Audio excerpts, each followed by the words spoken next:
नमस्कार, मैं हूं दीपाली राणा। आप देख रहे हैं कल का बाजार, एक ऐसा शो जहां हम आपकी इन्वेस्टमेंट हो या फिर हो ट्रेडिंग से जुड़े हुए सवाल वो शो में करते हैं शामिल।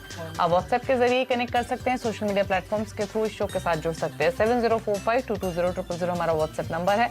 ये शो लाइव भी जा रहा है फेसबुक, ट्विटर पर, तो वहाँ अपने क्वेश्चन आप हमें भेज सकते हैं, पोस्ट कर सकते हैं अपने क्वेरीज। हैशटैग आपका आवाज लिखकर अपने स्टॉक का नाम, अपने पोजीशन की डिटेल्स लिखिए और हमें भेज दीजिए।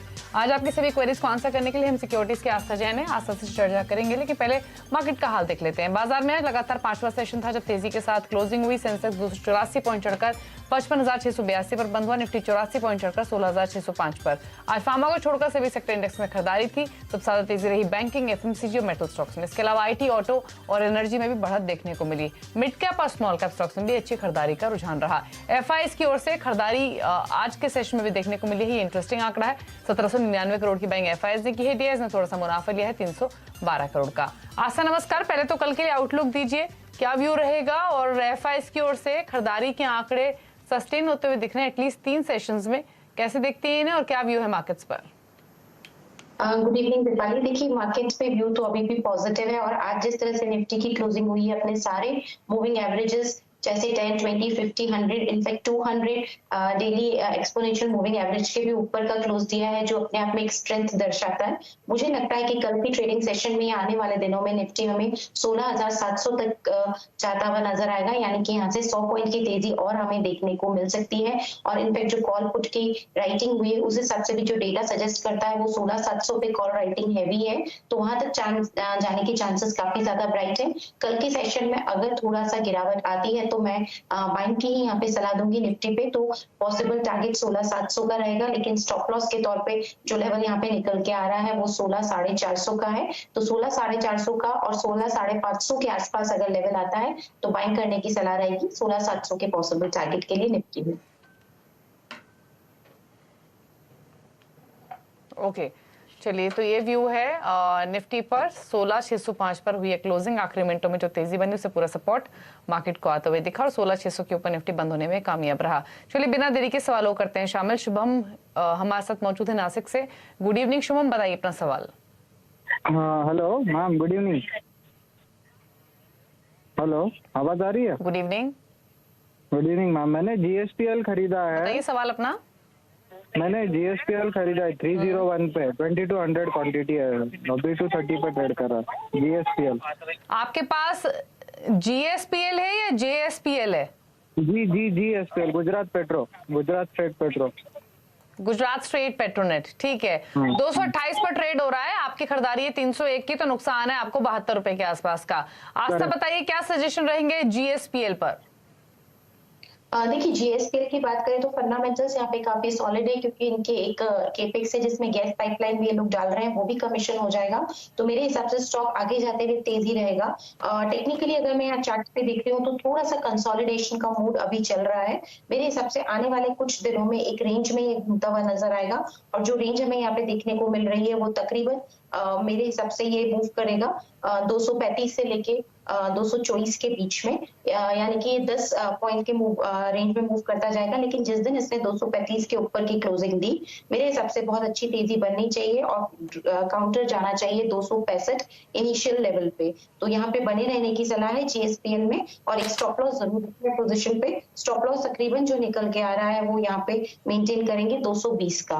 220 के स्टॉप लॉस के साथ यहाँ पे पोजीशंस को कंटिन्यू करें। इनिशियल टारगेट 265 का रहेगा। होल्ड करने की सलाह है 220 के स्टॉप लॉस के साथ। सुरेश गुप्ता हैं दिल्ली से हमारे साथ। सुरेश जी नमस्कार, बताइए अपना क्वेश्चन।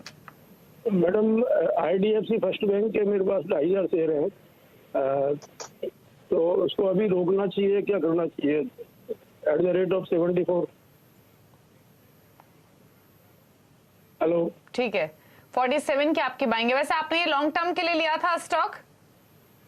नहीं, लॉन्ग टर्म क्या मैडम, मेरे को जिस दिन प्रॉफिट मिल जाए उसी दिन निकाल दो, बस ये है। ठीक है, आशा थोड़ा समय दें क्या इस स्टॉक को? बहुत कोई लॉन्ग टर्म व्यू नहीं है, लेकिन हाँ थोड़ा भी फायदा होगा तो ये निकल जाएंगे, तो ऐसा कोई इनका होराइजन बहुत लंबा रखने का नहीं है। अगर होल्ड करें तो क्या फायदा हो सकता है थोड़ा? मेरे हिसाब से यहाँ पे फायदा होगा क्योंकि जो बैंक के यहाँ पे फंडामेंटल्स है वो मजबूत हो रहे हैं। बैंक यहाँ पे डाइवर्सिफाई कर रहा है और जो भी हाई रिस्क लोन बुक थी उसको वो रिड्यूस कर रहा है, तो वो एक पॉजिटिव संकेत है। दूसरी तरफ देखा जाए तो बैंकिंग के नतीजे अच्छे ही आ रहे हैं। मेरे हिसाब से बैंकिंग सेक्टर भी तेज है तो एक सेक्टोरल पुश भी इस बैंक को मिलेगा। सो ओवरऑल मेरे हिसाब से आईडीएफसी फर्स्ट बैंक बिल्कुल यहाँ पे होल्ड करने का है लंबे समय के लिए। 47 की इनकी कॉस्ट प्राइस है वो हमें डेफिनेटली आते हुए देखने को मिलेगी। सो यहाँ पे एटलीस्ट कुछ हफ्तों का व्यू बना लें और अपनी पोजीशन को होल्ड करें। मेरे हिसाब से इनिशियल टारगेट्स इसमें जो हमें देखने को मिल सकते हैं वो तकरीबन यहाँ पे 45 के रहेंगे और उसके बाद और भी अच्छी तेजी आएगी इस काउंटर पे जो ड्राइव करेगी स्टॉक प्राइसेस को 53 तक। तो अभी इनको अपनी पोजीशंस को मेंटेन करना है। इनफैक्ट वीकली चार्ट्स भी मजबूत हैं क्योंकि यहाँ पे 10 वीक्स के मूविंग एवरेजेस के ऊपर ही ट्रेड करना चालू कर रहा है। एक स्टॉप लॉस के साथ पोजीशन में बने रहे। स्टॉप लॉस तकरीबन यहाँ पे मेंटेन करेंगे 30 के आसपास का, तो 30 रुपीज के स्टॉप लॉस के साथ पोजीशंस को कंटिन्यू करें। 53 तक के लेवल्स हमें देखने को मिलेंगे आने वाले कुछ हफ्तों में। ओके चलिए, तो ये सजेशन है आपके लिए आईडीएफसी फर्स्ट बैंक पर फिलहाल होल्ड कर लीजिए। करण मेहता है हमारे साथ फोन लाइन पर मुंबई से। करण गुड इवनिंग, बताइए अपना सवाल। हाँ मैडम, हेलो हेलो। हाँ मैडम, मेरे पास अदानी एंटरप्राइज का शेयर है 25 के भाव पे 1500 क्वांटिटी। आपका 125 का बाइंग प्राइस है? हाँ राइट। ठीक है, तो अब क्या जानना चाहते हैं? मुझे स्टॉप लॉस क्या लगाना चाहिए या मुझे और कितना वेट करना चाहिए? ठीक है, आस्था 125 की खरीदारी है, 2500 पर स्टॉक ट्रेड कर रहा है, मतलब जितना मिले उतना कम वाली बात हुई। ये जानना चाहते हैं कि यहाँ स्टॉप लॉस क्या लगाए। ये बहुत अच्छी स्ट्रैटेजी है, मुनाफे को प्रोटेक्ट करना चाहिए, लेकिन क्या होल्ड करें, फायदा और हो सकता है? जी बिल्कुल फायदा हो सकता है क्योंकि कंपनी के जितने भी बिजनेस वर्टिकल्स है वो काफी अच्छा यहाँ पे परफॉर्म करते हुए नजर आएंगे आने वाले समय में। तो मेरे हिसाब से एक बेहतरीन मौका है कि यहाँ पे बिल्कुल होल्ड करें, लेकिन फिर भी एक स्टॉप लॉस रख लें तो सेफ हो जाएंगे। 2290 का एक स्टॉप लॉस लगा लें अभी तो अपनी पोजीशन पे, तो 2290 के स्टॉप लॉस के साथ पोजीशंस को यहाँ पे बना के रखें। मेरे हिसाब से आने वाले दिनों में हमें जो लेवल यहाँ पे देखने को मिलेंगे वो तकरीबन 2800 के भी रह सकते हैं। तो 2800 के पॉसिबल टारगेट्स के लिए अभी तो होल्ड करें, स्टॉप लॉस लगाएं 2200 के आसपास। ओके, होल्ड कर लीजिए फिलहाल इस स्टॉक को। ऑलरेडी आप अच्छे प्रॉफिट्स में हैं, लेकिन फायदा और भी हो सकता है। आपने मल्टीफोल्स मुनाफा ऑलरेडी आप कमा रहे हैं। नवीन है मुंबई से। नवीन गुड इवनिंग, बताइए सवाल अपना। गुड इवनिंग मैम, मेरे पास हिंडाल्को के शेयर्स है 533 के मैंने खरीदे हुए हैं और करंटली इट इज अराउंड 400। तो मैं अभी इसका स्टॉप लॉस समझना चाह रहा हूँ या मैं इसको और खरीद के एवरेज कर दूं? 553 की बाइंग है, नुकसान तो है, 150 रुपए नीचे है। आस्था एवरेज करना चाहिए क्या हिंडाल्को या इसी पोजीशन को होल्ड रखें?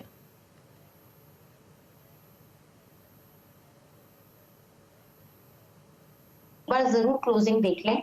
कल अगर ये किसी भी वजह से ऊपर में एक बढ़िया लेवल है उसके ऊपर 380 के ऊपर अगर ये बंद करने में कामयाब हो जाता है तो मेरे हिसाब से फिर बिल्कुल यहाँ पे और बढ़िया तेजी आएगी। एवरेज अभी नहीं करना है क्योंकि 380 के ऊपर वीकली क्लोज मिलेगा तो स्टॉक प्राइसेस ऊपर में वापस से जो जा सकती हैं वो तकरीबन 430 तक जा सकती हैं।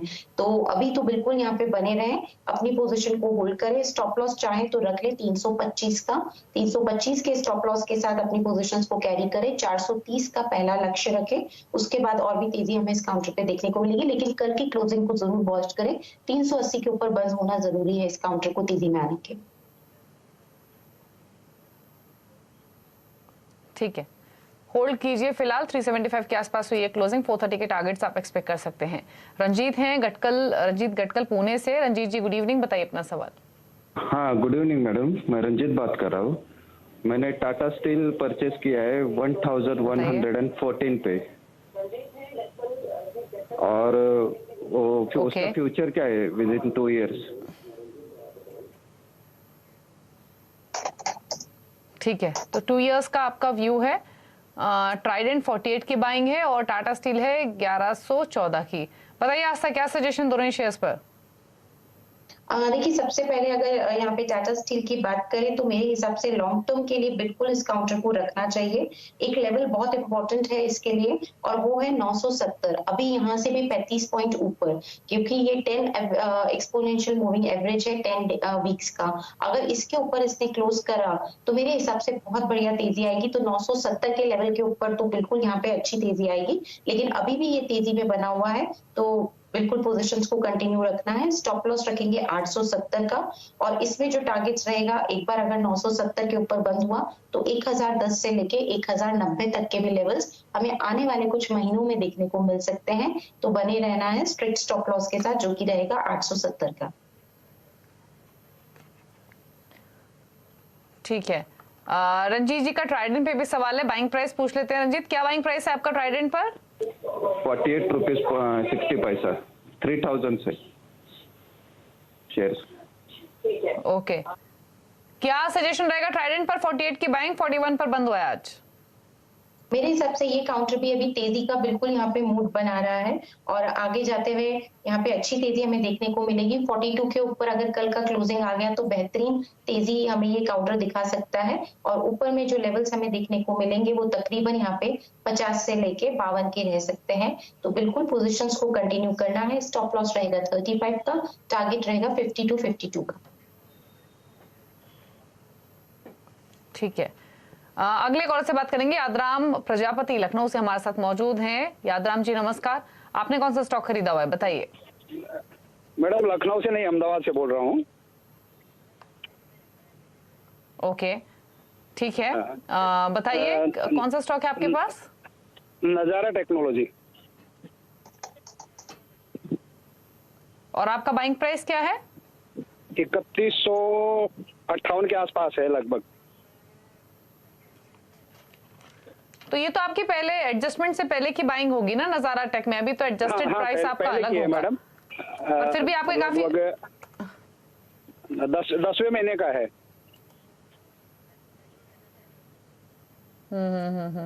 ठीक है। 10/2021 तो का। नजारा टेक पर राय ले लेते हैं। बोनस का एडजस्टमेंट हुआ है इसमें, और तो उसके बाद इसका प्राइस 552 के आसपास हो गया। लेकिन अगर 3186 के हिसाब से भी देखें आज से, तो काफी ऊपर की इनकी खरीदारी है, क्योंकि शायद 1700-1800 के आसपास था ये स्टॉक जब ये बोनस एडजस्टमेंट इसमें दिखा है। क्या व्यू है?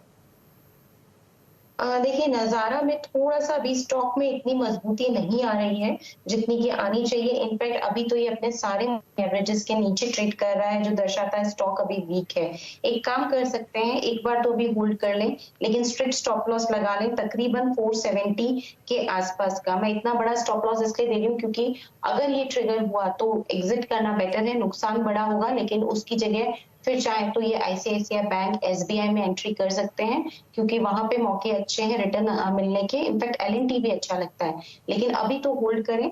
स्टॉप लॉस जो मैंने दिया है तकरीबन 470 का, उसके साथ, और अगर ट्रिगर होता है तो फिर मैं एग्जिट करने की सलाह दूंगी, क्योंकि स्टॉक अभी यहाँ पे वीक ही लग रहा है। स्टॉक में अगर तेजी लौटनी होगी तो इसको एटलीस्ट यहाँ पे 580 से लेके 590 के ऊपर क्लोज करना जरूरी है, उसके बाद ही थोड़ी सी तेजी आएगी।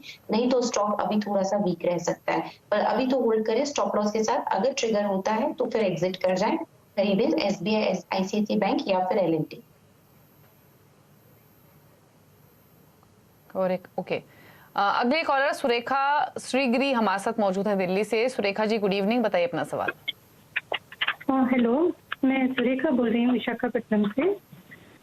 मेरे पास ग्रेफाइट इंडिया के 50 शेयर हैं रेट ऑफ 900, जो मैंने लॉन्ग टर्म के व्यू से लिया था 2018 में।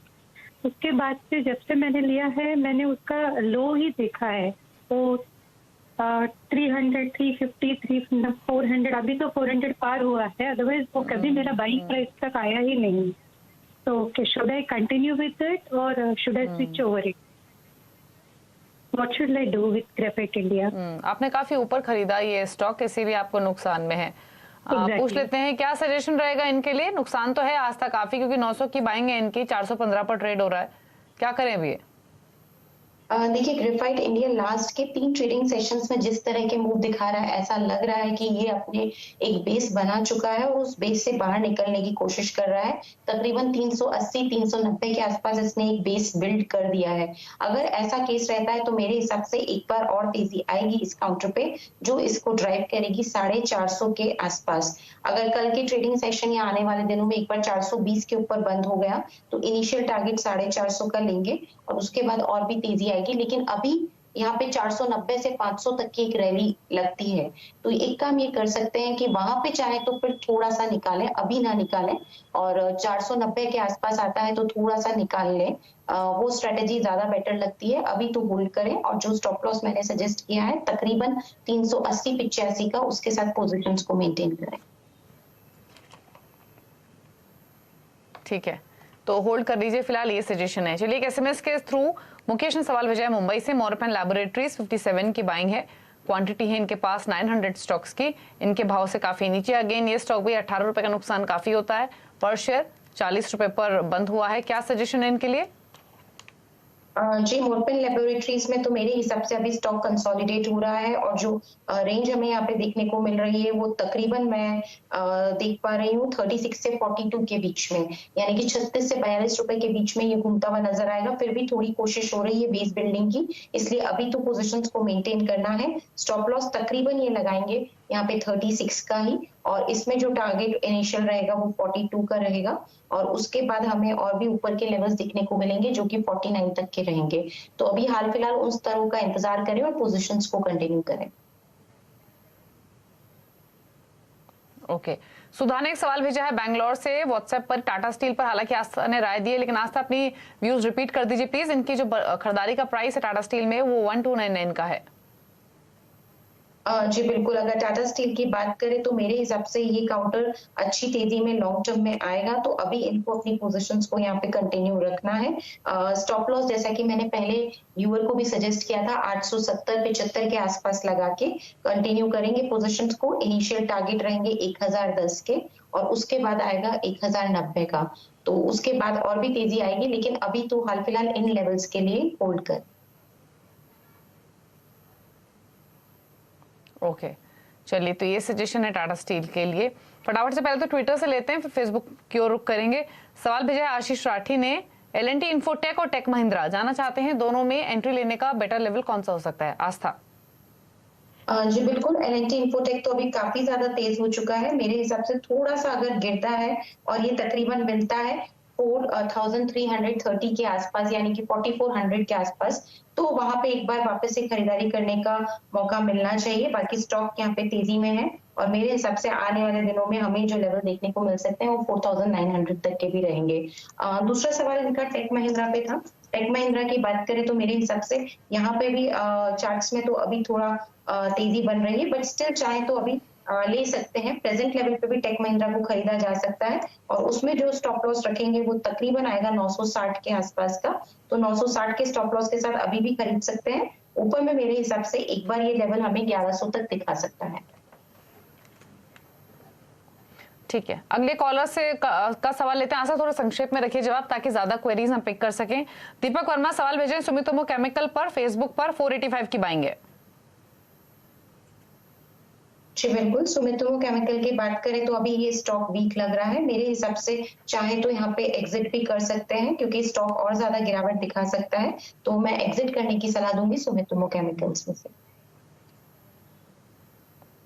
दिव्यांशु सराज सवाल भेज रहे हैं शोभा लिमिटेड पर। शोभा के 1000 शेयर्स हैं, 720 का प्राइस है, व्यू है 2 मंथ्स। जी बिल्कुल, शोभा लिमिटेड की बात करें तो यहाँ पे होल्ड करना है, और इसमें जो 2 महीने के हिसाब से प्राइस टारगेट रखा जा सकता है वो तकरीबन 800 रुपए का रहेगा, तो 800 रुपए के प्राइस टारगेट के लिए होल्ड करें। स्टॉप लॉस यहाँ पे मेंटेन करेंगे तकरीबन 620 के आसपास। ठीक है, फेसबुक से सवाल पिक कर लेते हैं, और सवाल हमें भेज रहे हैं बेक्टर्स फूड पर, और ये जानना चाहते हैं कि हर्षद गोलवा का सवाल है 404 की बाइंग है Bectors food, recent listing. Bectors food अभी ठीक लग रहा है क्योंकि अपने मूविंग एवरेजेस से ऊपर चल रहा है। मेरे हिसाब से बिल्कुल यहाँ पे होल्ड करना चाहिए, एक स्टॉप लॉस लगा लेंगे। स्टॉप लॉस तकरीबन यहाँ पे जो निकल के आ रहा है वो 275 का रहेगा। इनिशियल टारगेट रहेंगे यहाँ पे 360 के और उसके बाद 380 के। एक सवाल आया है हमारे पास ट्विटर पर, पीयूष का HDFC के 2500 के प्राइस पर 50 शेयर्स हैं, व्यू है 1 ईयर का।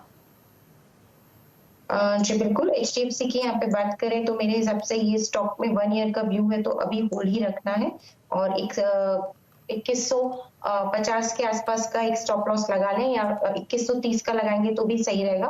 2130 के स्टॉप लॉस के साथ होल्ड करें और यहाँ पे लॉन्ग टर्म में जो लेवल्स हमें देखने को मिलेंगे वो 2450 तक के रह सकते हैं।